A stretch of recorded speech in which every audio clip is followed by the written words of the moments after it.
ஒரு நாட்டுடைய தலைவிதிய பல வருஷமா தீர்மானிச்ச ஒரு தலைவர். ஆனா வெறும் நொடிகள்லயே அவர் வீழ்த்தப்பட்டார். இங்க ஒரு ட்விஸ்ட் இருக்கு. இந்த வரலாற்று சிறப்புமிக்க படுகொலைக்கு பின்னாடி இருந்தது ஒரு மனுஷனோட மூளை கிடையாது. அது ஒரு ஆர்டிஃபிஷியல் இன்டெலிஜென்ஸ். பிப்ரவரி 28, 2026. இந்த தேதிய நல்லா ஞாபகம் வச்சுக்கோங்க. ஏன்னா அன்னிக்குதான் போரோட விதிகள் மொத்தமா மாத்தி எழுதப்பட்டுச்சு. சொல்லப்போனா ஒரு புது கொஞ்சம் பயமுறுத்துற அத்தியாயம் அன்னிக்குதான் ஆரம்பிச்சது. செய்தி இதுதான். ஈரானுடைய உச்சத் தலைவர் அயத்துல்லா அலி கமேனி படுகொலை செய்யப்பட்டார். இந்த நியூஸ் உலகத்தையே உலுக்கி எடுத்தது. ஆனா சிலருக்கு இது பெரிய ஆச்சரியமா இல்ல. ஆமா, நீங்க கேட்டது கரெக்ட் தான். கெமேனியை கொல்லணும்னு கட்டளை கொடுத்ததும் சரி, அதுக்கான முழு பிளானையும் போட்டதும் சரி, அது ஒரு ஆர்டிஃபிஷியல் இன்டெலிஜென்ஸ். நம்பவே முடியல இல்லையா? வாங்க, இந்த நம்ப முடியாத சம்பவத்துக்கு பின்னாடி என்ன நடந்ததுன்னு நம்ம விரிவா பார்க்கலாம். முதல்ல இந்த ஆயத்துல்லா அலி கமேனி யாருன்னு பாத்திரலாம். ஈரானுடைய 2வது உச்ச தலைவரா கிட்டத்தட்ட 37 வருஷமா முழு அதிகாரத்தையும் தன்னோட கையில வச்சிருந்தவர். இப்போ அமெரிக்காவும் இஸ்ரேலும் சேர்ந்து நடத்தின இந்த தாக்குதல் அவரோட அந்த நீண்ட கால ஆட்சிக்கு ஒரு எண்டு கார்டு போட்டுடுச்சு. ஆனா இந்த தாக்குதல் திடீர்னு நடந்த ஒண்ணு இல்ல. இதுக்கு ஒரு முன்னுதாரணம் இருக்கு. இதுக்கு கொஞ்சம் மாசம் முன்னாடிதான் அமெரிக்க அதிபர் டொனால்ட் ட்ரம்போட ஆர்டர்ல வெனிசுவேலா அதிபரையே கடத்தினாங்க. ஆபரேஷன் ஆப்சல்யூட் ரிசால்வ்னு பேர் வச்ச அந்த ஆபரேஷன் ட்ரம்ப் எவ்ளோ ஆக்ரோஷமான வெளியுறவு கொள்கையை ஃபாலோ பண்றாருன்னு காட்டுறதுக்கு ஒரு டீசர் மாதிரி இருந்துச்சு. அதுதான் இப்போ கமேனி மேல தாக்குதல் நடத்துறதுக்கும் ஒரு வழிய திறந்து விட்டுச்சு. ஓகே, இப்போ 2 நாடுகளும் சேர்ந்து கெமேனியாவை டார்கெட் பண்ணாங்க. இலக்கு ஒண்ணுதான், ஆனா 2 பேருக்குமே இதுல தனித்தனி அஜெண்டா இருந்துச்சு. அமெரிக்காவுக்கு என்ன தேவைப்பட்டுச்சு, இஸ்ரேலுக்கு என்ன தேவைப்பட்டுச்சு? வாங்க, இந்த ஜாயிண்ட் ஆபரேஷனுக்கு பின்னாடி இருந்த அந்த அலகழகு நோக்கங்கள் என்னன்னு பார்க்கலாம். இங்கேதான் இந்த ஆபரேஷன் ரொம்பவே இன்ட்ரெஸ்டிங்கா மாறுது. 2 பேரோட டார்கெட் ஒன்னா இருந்தாலும் அதுக்கான காரணம் தான் வேற வேற. இஸ்ரேலுக்கு இது ஒரு வாழ்வாசாவா போராட்டம். ஈரான் கையில அணு ஆயுதம் போனா நம்மளோட கதை முடிஞ்சுதுன்னு அவங்க பயந்தாங்க. ஆனா அமெரிக்காவுக்கு அவங்களுக்கு இது ஒரு பெரிய ஜியோ பொலிட்டிக்கல் கேம்.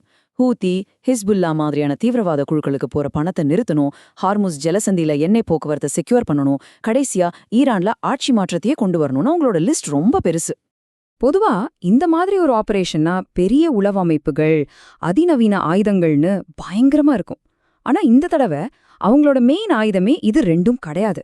அவங்க யூஸ் பண்ணது கண்ணுக்கு தெரியாத ஆனா எல்லாத்தையும் தெரிஞ்ச ஒரு பவர்ஃபுல் ஆர்டிஃபிஷியல் இன்டெலிஜென்ஸ். இந்த ஏஐயோட பேரு கிளாட். இது ஒன்னும் சாதாரண ஏஐ இல்ல. ஒருத்தரை எப்படி மிரட்டணும், பிளாக்மெயில் பண்ணணும்னு கேட்கறதுல இருந்து கெமிக்கல் வெப்பன்ஸ் எப்படி தயாரிக்கணும்னு சொல்ற வரைக்கும் இதுக்கு எல்லாம் தெரியும். ஒரு பயங்கரமான ஏஐ இது. யோசிச்சு பாருங்க, பென்டகானோட முழு சிஸ்டத்துலயும் இந்த கிளாட் ஏஐயோட ஒரு வெர்ஷன் இன்டகிரேட் செய்யப்பட்டிருந்துச்சுன்னா. இந்த நடந்த ஒரு ட்விஸ்ட் என்னன்னா, அதுதான் ரொம்பவே குழப்பமான முரண்பாடான விஷயம். இந்த தாக்குதலுக்கு சில மணி நேரத்துக்கு முன்னாடிதான் இதே கிளாட் ஏஐ ரொம்ப ஆபத்தானதுன்னு சொல்லி அதிபர் ட்ரம்பே எல்லா அரசு ஏஜென்சிகள்லயும் இத பேன் பண்ண சொல்லி ஆர்டர் போடுறாரு.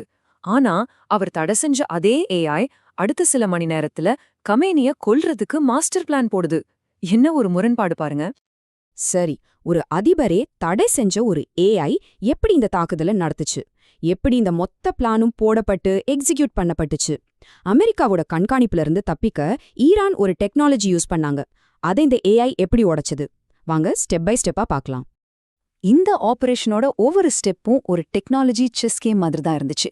முதல்ல ஈரான் ரஷ்யா கிட்ட இருந்து வாங்கின கலிங்கான்ற ஒரு ஜாமிங் சிஸ்டத்தை வச்சு அமெரிக்க கண்காணிப்புல இருந்து தங்களை பாதுகாத்துக்கிட்டாங்க. ஆனா அமெரிக்கா என்ன பண்ணுச்சு? ஸ்பேஸ் எக்ஸோட ஸ்டார்ஷீல்ட் சேட்டலைட்ஸை வச்சு அந்த ஜாமிங் நெட்வொர்க்கை பைபாஸ் பண்ணி பல மாசமா கமேனிய 24/7 கண்காணிச்சாங்க. மனுஷங்க பல மாசமா சேகரிச்ச இந்த டேட்டாவையெல்லாம் நம்ம கிளாட் ஏஐ வெறும் நிமிஷத்துல அனலைஸ் பண்ணிடுச்சு. இங்க ஏஐ வெறும் டேட்டாவை அனலைஸ் பண்ணல, அது ஒரு ஸ்ட்ராட்டஜியையே உருவாக்குச்சு. அது சொன்ன ஒரு விஷயம் ரொம்பவே ஆச்சரியமானது. அது என்னன்னா, நைட்ல தாக்குறத விட பகல்ல தாக்குனாதான் ஜெயிக்கிறதுக்கு வாய்ப்பு அதிகம். ஏன்னா அவங்க நைட்ல தான் தாக்குதல் நடக்கும்னு ரொம்ப உஷாரா இருப்பாங்கன்னு ஒரு பரிந்துரை கொடுத்துச்சு. இதுதான் அந்த டாக்டிக்கல் சர்ப்ரைஸ்க்கு முக்கிய காரணம். தாக்குதல் நடத்துறதுக்கு கொஞ்ச நேரத்துக்கு முன்னாடி சிஐஏவுக்கும் மொசாட்டுக்கும் ஒரு பெரிய குழப்பம். ஒரே நேரத்துல 3 முக்கியமான இடங்கள்ல உயர்மட்ட மீட்டிங்ஸ் நடக்குதுன்னு தகவல் வருது. இதுல கமேனி எங்க இருக்காருன்னு கன்ஃபார்ம் பண்றதுக்கு டைமே இல்ல. அதனால ஒரு அதிரடியான முடிவெடுத்தாங்க. கமேனியோட வீட்டை பிரதான டார்கெட்டா வச்சு 3 இடத்தையுமே தாக்குறதுன்னு முடிவு பண்ணாங்க. அண்ட் இந்த தாக்குதலுக்கு பின்னாடி இருந்தது ஒரே ஒரு ஏஐ மட்டும் கிடையாது. பல ஏஐ சிஸ்டம்ஸ ஒன்னா சேர்த்திருந்தாங்க. இஸ்ரேல் முன்னாடியே காசாவுல ஹமாஸ் தலைவர்களை தேடி அழிக்க யூஸ் பண்ண வேர் ஸ்டடி அப்படின்ற ஒரு ஏஐயும் அமெரிக்காவோட ஷீல்ட் ஏஐயும் ஒன்னா சேர்ந்துதான் இந்த ட்ரோன் கூட்டத்தையே வழி நடத்துச்சு. காலையில சரியா 9:40 மணிக்கு மொத்தம் 30 பங்க பஸ்டர் குண்டுகள் அந்த 3 இலக்குகளையும் தாக்கி அழிச்சது. யோசிச்சு பாருங்க, 30 குண்டுகள். அந்த தாக்குதலோட தீவிரம் எந்த அளவுக்கு இருந்திருக்கும்னு இந்த ஒரு நம்பரே நமக்கு சொல்லுது. சரி, ஒரு மிஷன் எடுத்த முடிவனால நடந்த இந்த தாக்குதலுக்கு அப்புறம் என்னாச்சு? உலகம் இதுக்கு எப்படி ரியாக்ட் பண்ணுச்சு? இதனால ஏற்பட்ட மனித இழப்புகள் என்ன? அரசியல் ரீதியா என்னென்ன விளைவுகள் வந்துச்சு? இந்த தாக்குதல்ல இறந்தது கமேனி மட்டும் இல்ல, அவரோட வீடு ஒரு கொலை களமாவே மாறிடுச்சு. கூடவே இருந்த சீனியர் அதிகாரிகள், அவரோட சொந்த மகள், மருமகன், பேரன், மருமகள்னு மொத்த குடும்பமும் கொல்லப்பட்டாங்க.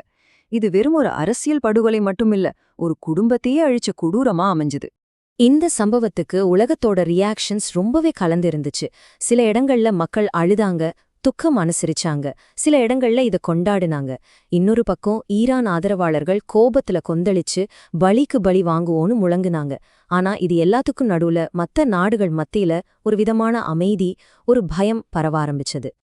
இதுல இருக்கிற ஒரு சோகமான விஷயம் என்னன்னா, இந்த தாக்குதல்ல தன்னோட மொத்த குடும்பத்தையும் இழந்த கமேனியோட மகன் முஜ்தாபாத் தான் ஈரானோட அடுத்த உச்ச தலைவரா வருவார்னு எதிர்பார்க்கப்படுது.